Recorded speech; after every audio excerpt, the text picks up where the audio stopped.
자, 오늘 우리가 이제 알파라는 거 강의의 핵심은 알파에서 우리가 중요하게 여기는 건 뭐냐면 이 6주간 동안은 알파에 대해서 지적인 터치를 해요. 이 알파가 예수 그리스도가 누구신지에 대해서, 그리고 예수님이 왜 돌아가셨는지, 그리고 예수님은 우리가 구원을 확신을 어떻게 할 수 있는지, 그 다음에가 어떻게, 그리고 왜 기도해야 하는지, 그리고 어떻게 말씀을 읽어야 되는지, 하나님 우리를 어떻게 인도하시는가에 대한 부분에서 접근을 할 때, 지금까지는 믿어라 라고 이야기를 했는데, 그게 아니라 정말 여러분이 생각해보고 비교해보고, 종교학적으로 아니면 문헌적인 비교를 통해서 비교를 해보고 이성적으로 생각해봐도 충분히 예수 그리스도를 믿는 것들이 이상한 게 아니다 라는 것을 증명해가는 시간들을 우리가 한 3주 정도 갖고요. 그 다음에 이 조금의 믿음을 집어넣고 하나님과의 관계를 집어넣어서 6주까지를 집어넣나, 6주가 끝난 다음부터 성령님의 개입을 통해서 성령님을 경험하여서 우리가 지금까지 이해했던 수준을 넘어서는 하나님의 이해를 경험하는 시간이 이 알파의 코스예요. 그래서 알파에 대한 부분은 제가 봤을 때 한 3번 정도를 들으셔야 어느 정도 저거구나 라는 이해가 된다고 하시더라고요. 그래서 처음에 들으실 때는 이해 안 되시더라도 여러분들 수준을 다 이해하니까 괜찮은데 이해 안 되시더라도 절대 부담 갖지 마시고 그냥 여러분들 편안하게 들으시면 된다는 거 여러분 기억하시고 가겠습니다. 오늘의 강의 주제, 예수님은 누구신가요? 예수님은 어떤 것인가에 대해서 말씀에 보면 이렇게 이야기를 합니다. 넘겨주세요. 예수님은 누구신가? 한번 같이 읽어볼까요? 시작. 대제사장이 다시 물어가로되 내가 찬송받을 자의 아들 그리스도냐? 예수께서 이르시되 내가 그니라. 인자가 권능자의 우편에 앉는 것과 하늘 구름을 타고 오는 것을 너희가 보리라. 마가복음 14장 61절에서 62절 말씀입니다. 예수님께서는 하나님의 아들이라고 말씀하셨고, 하나님의 아들은 어떤 분이신지에 대해서 설명을 해주고 있는 부분, 예수님이 누구신가에 대한 이야기를 오늘 같이 해보겠습니다. 그러면 우리 함께 고민해보는 건 이런 거예요. 예수님은 누구신가에 대한 부분에서 문제 제기를 한번 해볼게요. 첫 번째, 예수님은 단지 훌륭한 사람인가, 아니면 그 이상, 그 다음 이상이 그인가, 아니면 그분은 또한 한 위대한 도덕 교사 그 이상이셨는가?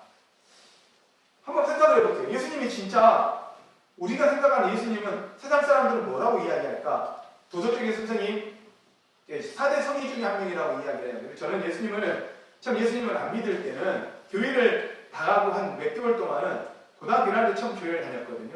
고등학교 1학년 처음 교회를 다닐 때는 몇 개월 동안은 예수님을 만나기 전까지 예수님이 이해가 안 됐어요. 그래서 저는 예수님을 안 믿는다고 그랬어요. 교회를 다니는데 하나님만 믿겠다고 그랬어요. 왜 그랬냐면 4대 성인들 중에 예수님이 들어가더라고요. 그래서 4대 성인 중에 한 명이 예수님 앞에 내가 그런 같은 수준의 예수님을 믿는 게 아니라 그 윗분인 하나님이 신인 하나님만 믿겠다 이렇게 생각을 했어요. 인간의 생각에, 제 생각에는 예수님 뭐 도덕 선생님 중에 한 분, 아니 훌륭한 분 한 분 정도인데 왜 신으로 믿어야 되냐 이런 이해를 하고 있었거든요. 그런데 예수님을 만나고 나서 이 생각들이 완전히 바뀌었죠. 그래서 오늘 여러분들과 그 예수님이 정말 우리가 생각하는 그 이상인가, 아니면 도덕성의 수준인가, 아니면 진짜 신이신가, 이것을 같이 한번 생각해보고 고민하는 시간을 갖겠습니다.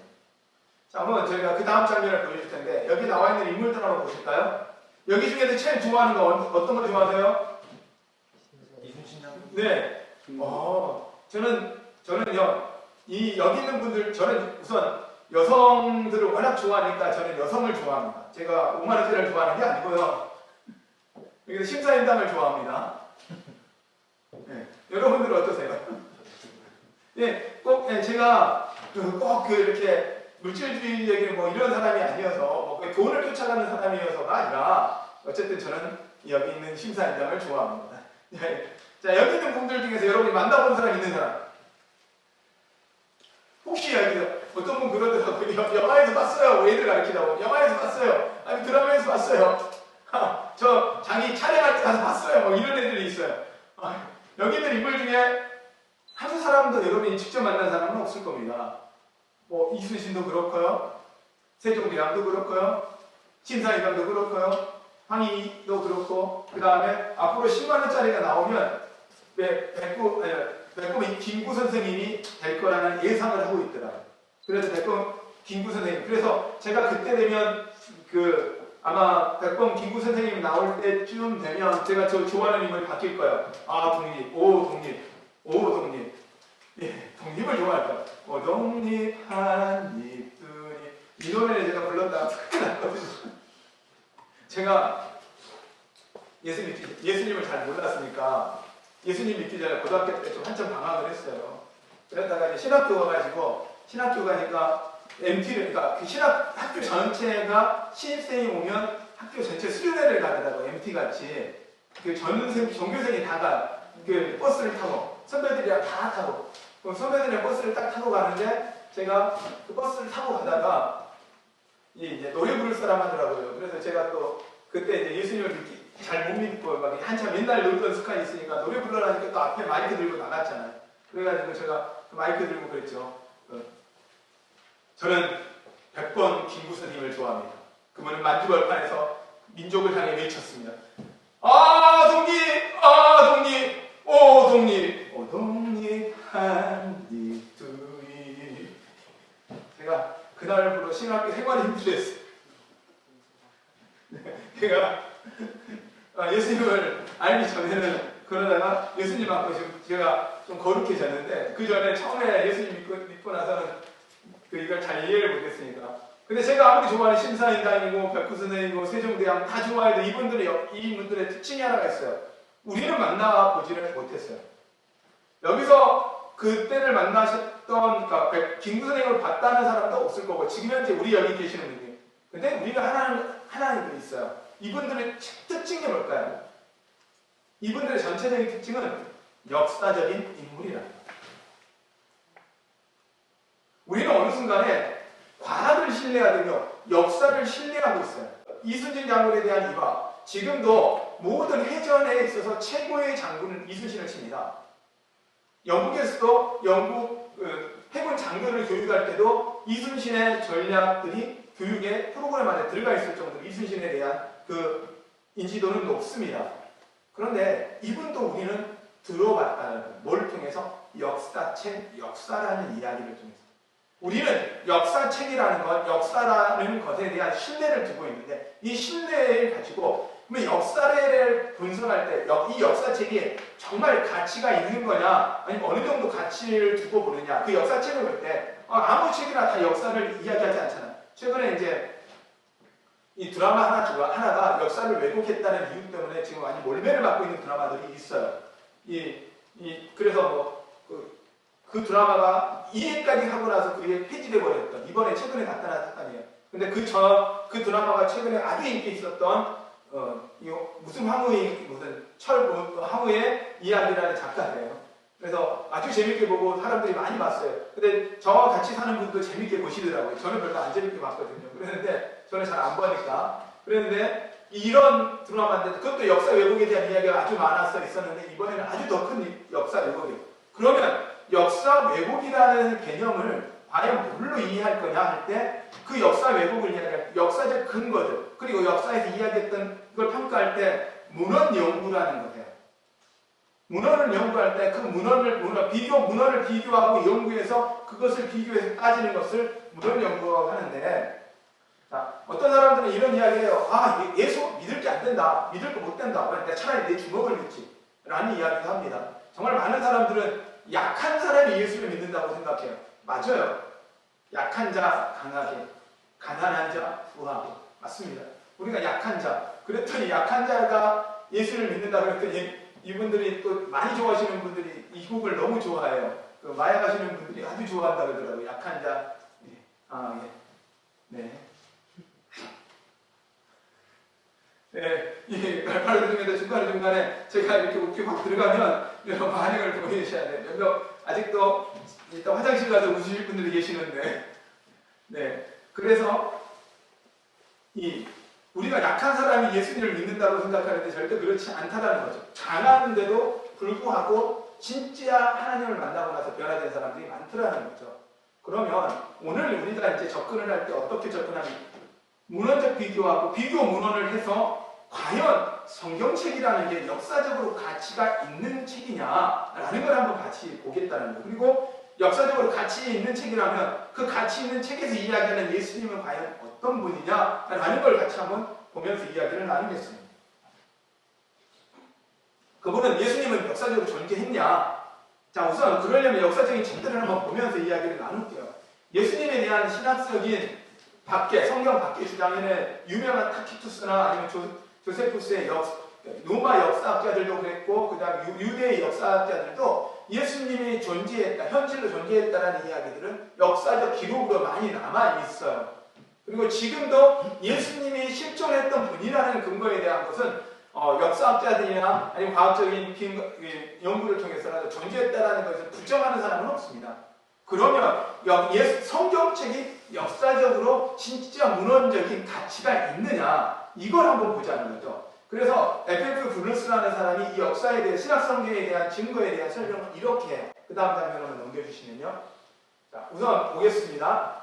자, 유명한 저서들이 있어요. 이제 우리들한테 익숙하지 않은 저서인데, 우리나라로 하면 뭐 조선왕조실록, 그 다음에 이런 식에 대한 비교할 정도의 역사책들이에요. 헤로도투스나 투키디데스, 타키투스, 케사리의 갤릭전쟁, 리비어의 역사, 로마 역사, 이것들을 보면 이걸 역사적 비교를 할 때 먼저 쓰여진 시기하고 최초 사본의 시기가 얼만큼 가깝느냐, 문헌을 비교할 때 첫 번째 비교는 그래요. 두 번째 비교는 뭐냐면 얼마나 많은 사본이 존재하느냐에 따라 그 역사책의 가치성을 보여요. 저기 보시면 가장 이 기간이 짧다 하고 하는 게 보통 900년 정도로 사본이 나오는 데까지, 그 이야기가 역사책이 쓰여지고 그 역사책이 사본이 나오는 데까지 한 900년 정도 걸렸는데, 신약 성경만 갖고도, 우리 성경으로만 갖고 구약론만이 아니라 신약 성경으로 보면 그 쓰여진 시기가 거의 30년, 31년서밖에 사본이 나오지가 않았다는 거예요. 아주 짧은 시간이죠. 그 다음에 사본의 숫자만 봐도 다른 거하고 비교가 돼. 보통 20개에서 10개 아닙니다. 근데 신약 성경은 지금도 사본은 5,000개가 넘습니다. 번역본으로 치면 어마어마한 번역본들이 있습니다. 그냥 성경을, 예수님을 믿느냐 안 믿느냐와 상관없이 역사책으로만 봐도 성경은 역사적 가치를 갖고 있다. 자, 물론 여러분 이거 이해되세요? 예수님이 역사적인 성경 자체는 역사책으로도 전혀 손색이 없다. 근데 성경을 자꾸만 과학책으로 보려고 하니까 문제가 되는 거지, 과학책이 우리 성경의 기준이 되지가 않아요. 성경이 과학의 기준이 되지 않아요. 우리의 기준은 뭐냐면 성경인데, 성경을 과학책으로 우리는 보지 않습니다. 과학으로 설명할 수 없는 내용이 성경이 너무 많기 때문에 성경을 과학적으로 평가하고, 지금도 과학이 성경을 증명하지 못한 거지 과학적이지 않은 게 아닙니다. 이거에 대한 이해를 좀 하시고 가면서, 우선 그 이야기를 나중에 좀 차후에 되더라도 성경은 역사책으로도 손색이 없다고 이야기를 해요. 그만큼 가치성이 있다고 합니다. 신약 성경만 갖고, 왜 예수님에 대한 기록만을 갖고. 이렇게 보셨을 때 그러면 이 성경에서 이야기하는 예수님은 도대체 누구냐, 뭐라고 이야기를 했는지, 예수님이 성경 속에서 어떻게 이야기를 하고 있는지 한번 보겠습니다.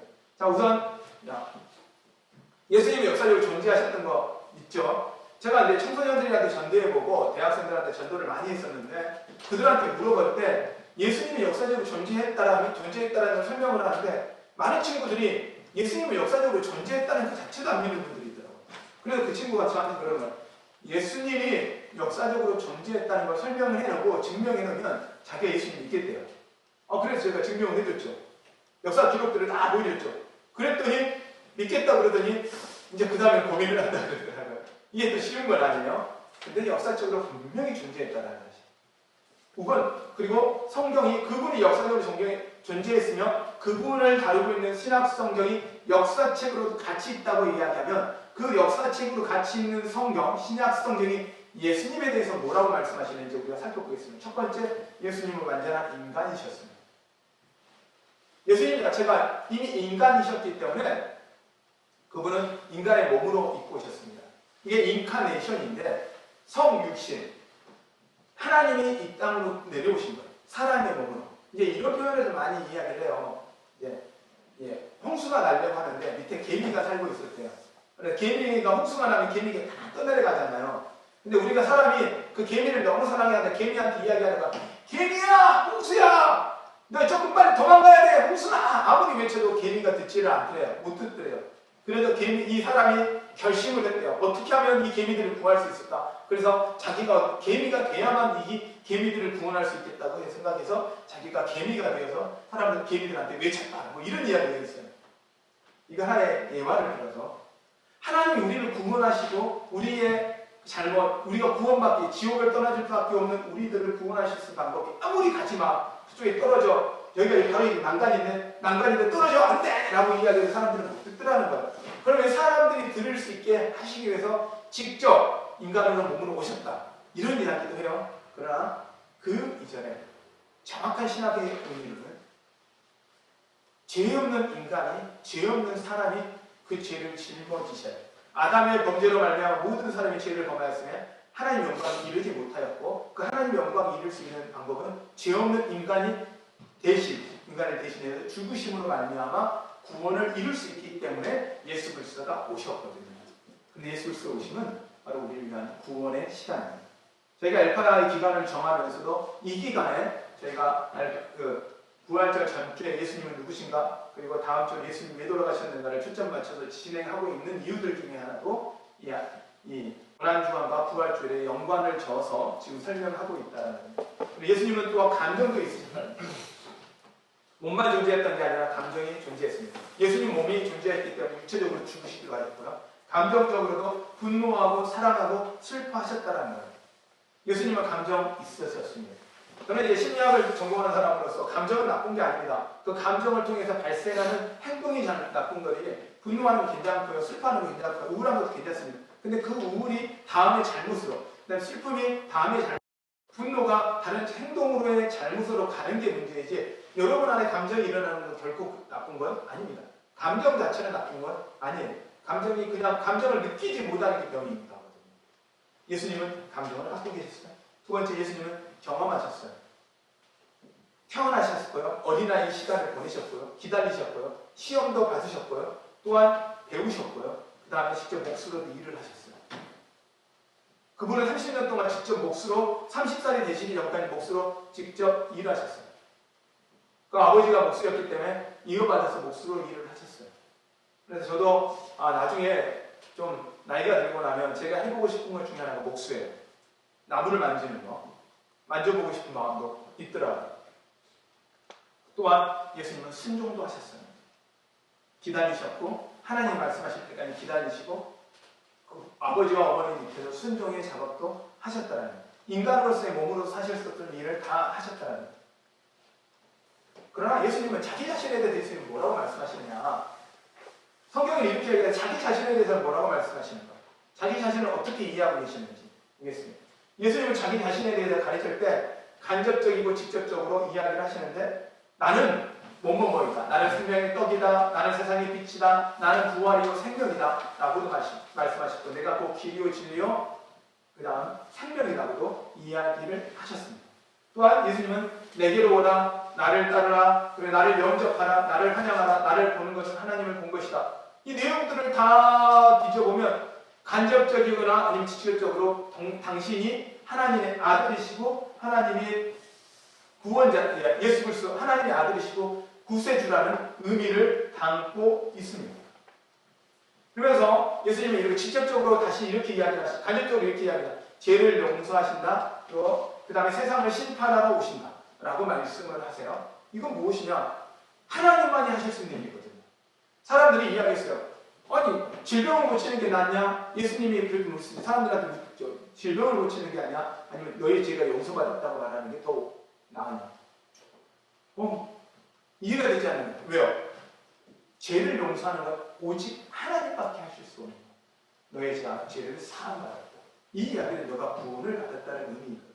그만큼 예수님은 자신 자체가 예수님이 하나님의 아들이라는 것을 간접적으로 증명하고 계셨어요. 말씀하셨고 또한 직접적으로도 예수님은 당신이 하나님의 아들이라고 이야기를 하셨습니다.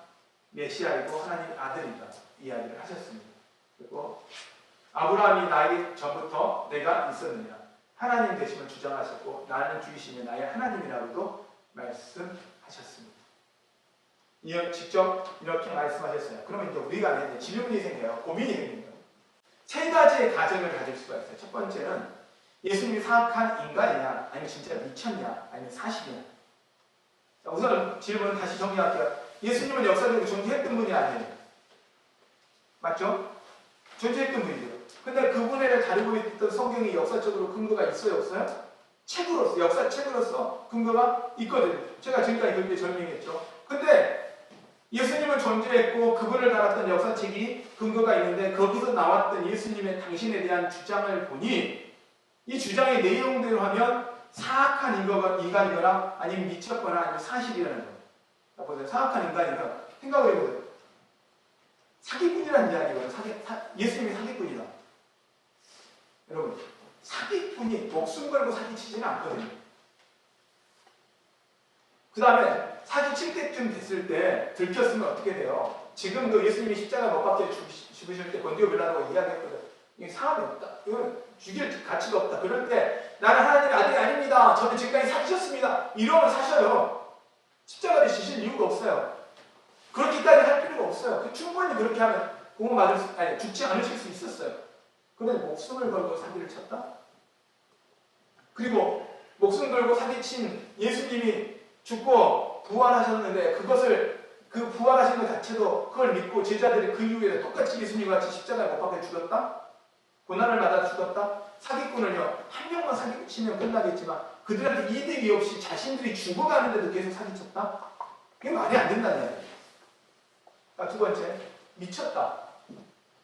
여러분, 미치신 예수님을 우리가 지금까지 믿고 있고 미치신 예수님의 이야기를 우리가 지금도 전하고 그 미쳤다고 하는 미친 분의 이야기가 지금도 영향력이 있냐는 거예요. 그분의 이야기와 그분의 만남을 통해서 지금도 바뀌어있는 수많은 사람들이 존재하고 있고 여러분도 그분들 중에 하나잖아요. 저도 마찬가지예요. 미쳤다고는 볼 수가 없다는 거예요.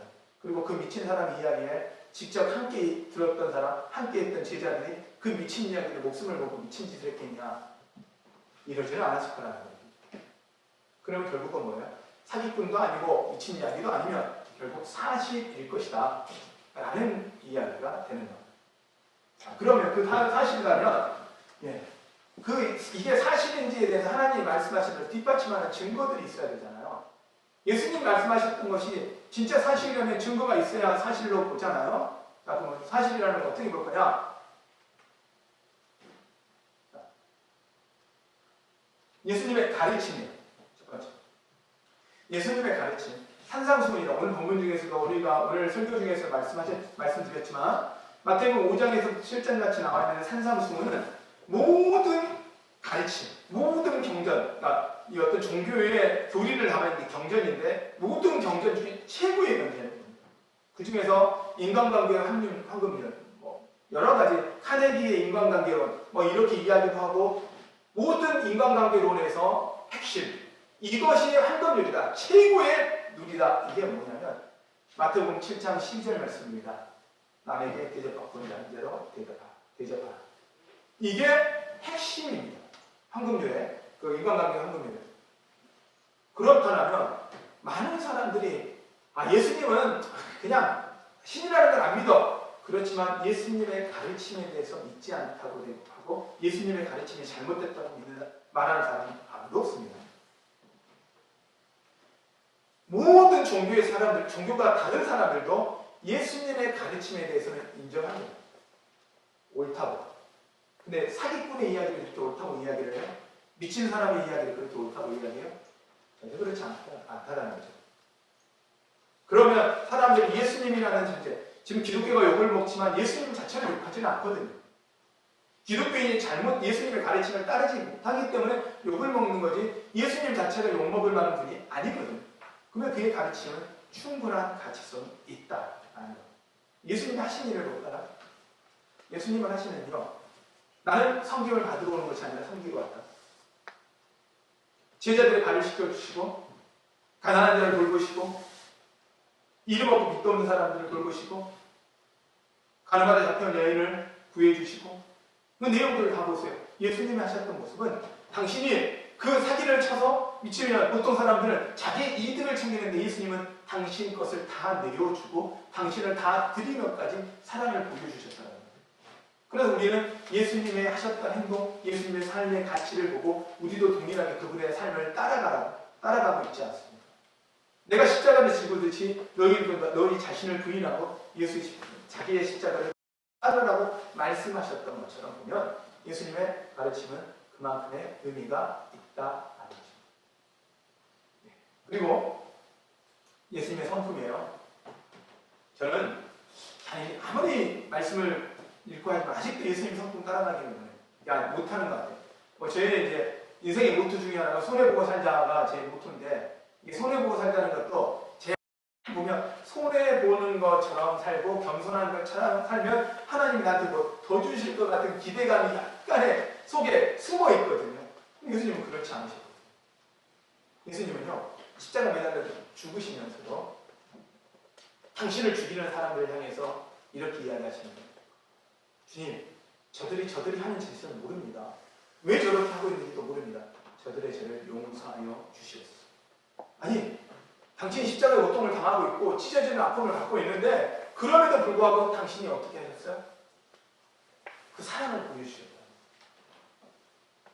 저희들은 어떻게 해요? 우리한테 조금만 아픈 소리하고 조금 싫은 소리하면 죽으면서 그래. 나의 원수를 갚아달라. 이거 우리 죽으려만 보면 항상 그러잖아요. 나의 원수를 갚아줘라. 그래서 그 원수를 갚기 위해서 자네가 칼을 창 연습해가지고 딱 하면서 딱 그 부모를 딱 죽이는데 그 옆에 얘가 또 하나 딱 그걸 쳐다봐요. 그러면서 그 죽으면서 죽일 수는 없다 하고 떠나는데 그 아버지가 딱 죽으면서 그러지.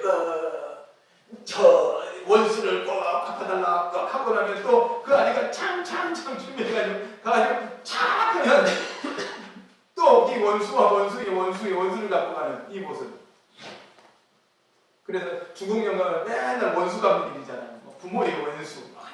그 원수를 갚기 위해서 끝까지 막 고통도 이겨내고 막 하는 거. 근데 예수님은 뭐예요? 그들을 용서해라. 그들을 사랑해라.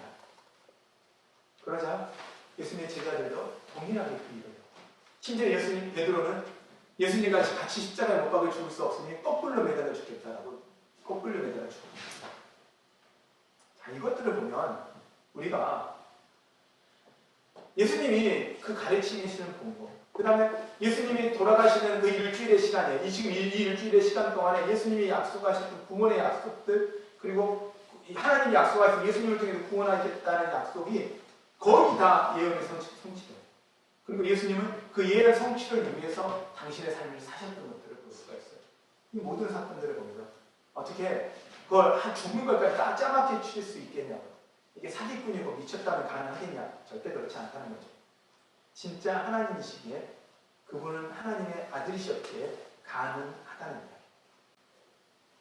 이성적으로 생각해봐도 지금 현재 우리가 그냥 믿으라는 게 아니라 논리적으로 접근을 했잖아요. 논리적으로 접근해도 충분히 증명될 만한 이야기예요. 여러분 안에 예수님은 누구신가? 라고 해도 자신있게 이야기할 수 있는 것, 우리가 역사적으로도 어떤 문화적 평가적으로도 예수님이 존재하셨고 그분의 이야기는 가치가 있다. 그분은 하나님의 아들이 맞다. 왜? 그분이 이야기했던 그 성경, 기록하고 있던 성경을 내용을 보면 그것이 역사적으로 가치가 있기 때문에 그분의 주장은 옳다라고 볼 수가 있다. 그리고 우리가 또 하나 거부할 수 없는 것 중에 하나가 부활의 증거예요. 예수님의 빈모됨에 대한 이야기죠. 근데 빈모됨에 대해서 지금도 가설이 많아요. 어떤 가설이냐면 첫 번째가 예수님은 죽지 않았다. 자, 생각을 해봐요. 피를 쏟았어요. 그리고 피를 쏟고 나서 이 피가 심장으로 모여 들어와서 심장이 터져 죽는 게 십자가 처형이거든요. 근데 예수님은 십자가 처형에서 짧은 시간이니까 죽지 않았을까 했다가 봤더니 죽었으니 그 심장을 창으로 찔러가지고 그 피를 다 쏟아냈을 때 죽으셨단 말이에요. 그리고 죽었느냐 아니면 확인해보니 안 죽었으면 못 도망가게 다리를 끊어야 한단 말이에요. 그런데 다른 사람의 다리는 끊었을 거예요. 옆에 있던 같이 잡혔던 강도들은 다리를 끊었지만 예수님은 진짜 죽으셨기 때문에 다리를 끊지 않았거든요. 그리고 죽지 않아도요. 여러분, 미라로 둘러싸거든요. 붕대로. 역청으로 썩지 않게 시체가. 여러분 죽지 않는 사람도요 역청으로 쌓아가지고 하루만 쌓으면 죽어요. 십자가에 안 죽었어도. 한번 여러분들이 제가 그게 좀 난 도대체 그게 안 믿긴다 그러면 제가 우리가 한번 체험으로 해볼게요. 우리 역청도 하지 말고 우리 산배에다가 풀 먹여가지고 한번 여러분 쭉 싸가지고 얼마나 버티는가 볼게요. 버틸 수가 없어요. 숨을 쉴 수가 없어요. 그냥 죽을 수밖에 없는 거예요. 말이 안 돼요. 제자들이 시체를 훔쳤다. 여러분 사기꾼과 미친 사람이 시체를 훔쳐가지고 그리고 그것이 부활했다고 자랑하고 다닌다고요? 그게 말이 안 된다는 거죠. 훔칠 수도 없었어요. 그런데 권력자가 시체를 훔쳤다. 아니 예수님이 부활했다 그러면 야 시체 여기 있다고 드러내 보였을 거 아니에요. 그런데 권력자들이 시체를 드러내 보이지 않았어요. 그 이야기는 뭐예요? 시체가 사라졌다는 이야기죠. 시체가 없어졌다는 이야기죠. 또한 도둑이 시체를 훔쳤다. 여러분 사기꾼하고 미친놈 사람의 시체를 훔쳐가지고 뭐 할 거예요? 예수님이 시체를 훔쳐가지고 뭐 할 거예요? 도둑이 훔쳐가지고 그것도 군인들이 딱 지키고 있는데 목숨을 걸고 이 돈도 아닌데 돈 되지도 않는데 뭐 예수님의 몸이 뭐 오늘 이야기했던 것처럼 여러분 달란트면 금이면 금으로 뭐 쌓았거나 아니면 예수님의 몸이 금이라 그러면 뭐 어떻게 하면 하겠죠. 도둑을 하겠죠. 왜냐하면 그 도벌꾼들 있잖아요. 토벌꾼들 이 왕릉들 훔쳐가지고 하는 토벌꾼들 있잖아요. 그렇게 하겠지만 그럴 필요가 없잖아요. 돈이 안 되는데 예수님. 이게 말이 안 된다는 거죠. 그럼 예수님의 부활의 증거를 그러면 직접적인 증거들이 뭐가 있었냐? 그 다음 제자들에게 직접 보이셨는데 처음에는 환상으로 나타나셨다? 아니에요. 환상이 아니고 도마가 묻는 거예요. 나는 직접 손을 찔러봐야 알겠다. 왜 그런 이야기가 나오냐면 예수님의 동생들이 있었어요. 야고보가 그 중에 동생 야고보가 있어요. 야고보 무슨 사람이 동생 야고보일 거라고 가능성이 많거든요. 동생이 있었는데 그 동생 야고보가 예수님을 많이 닮았대요. 동생이니까 외모가 닮았을 수 있잖아요. 그래서 이 예수님이 아니고 예수님을 닮은 사람일 수도 있겠다는 정말 의심이 있었다는 거예요. 충분히 그럴 수 있잖아요. 그러니 예수님이 십자가에 찔리셨던 자국을 봐야만 믿겠다라고 이야기를 했다라는. 우리는 왜 저렇게 못 믿냐?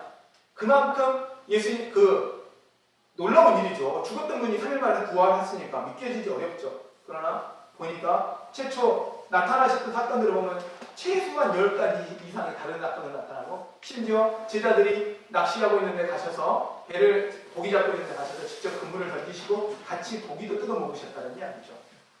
환상이라면 어떻게 고기를 먹어요? 여러분 우리가 제사상에 제사를 올리잖아요. 그런데 여러분 제사 우리가 귀신이 와서 먹는다는데 귀신이 와서 먹은 거 알아요? 몰라요? 모르죠. 나중에 한번 제가 이쪽 이야기를 좀 해주면 알 텐데 진짜로 진짜 무당들이 기시는 그 구출한 음식은요 개가 안 먹어요. 고기도 진짜 안 먹어요. 진짜 그래요. 근데요 그 귀신들이 가장 무서워하는 사람이 누구냐? 예수 믿는 사람이에요. 그 무당들이요 예수 믿는 사람들이 있는데도 무당 구출한다? 여러분 그럼 둘 중에 하나를 물어봐야 돼요. 여러분이 가짜인지 무당이 가짜인지. 둘 중에 하나는 가짜예요. 되지 않아요. 될 수가 없어요. 왜냐하면 영인데 그 영들은 하나님의 영을 알아봐요. 그러니 귀신들이 예수님이 나타날 때 다윗의 자손이 하나님의 아들이시고 왜 우리를 괴롭힙니까? 빨리 떠나십시오. 이랬던 거거든요. 예수님은 환상이 아니라 진짜 현실로 나타나셨고 500명 이상의 사람들이 나타났고 그 다음에 6주 이상 기간 동안 나타나셨다는 거예요. 보여줬다는 거예요.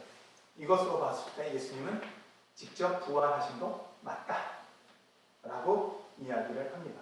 그리고 마지막으로 예수님이 부활하셨던 증거들을 보면 지금 현재 즉각적인 효과로 베드로가 그 전에 부활을 경험하기 전에 베드로를 볼까요?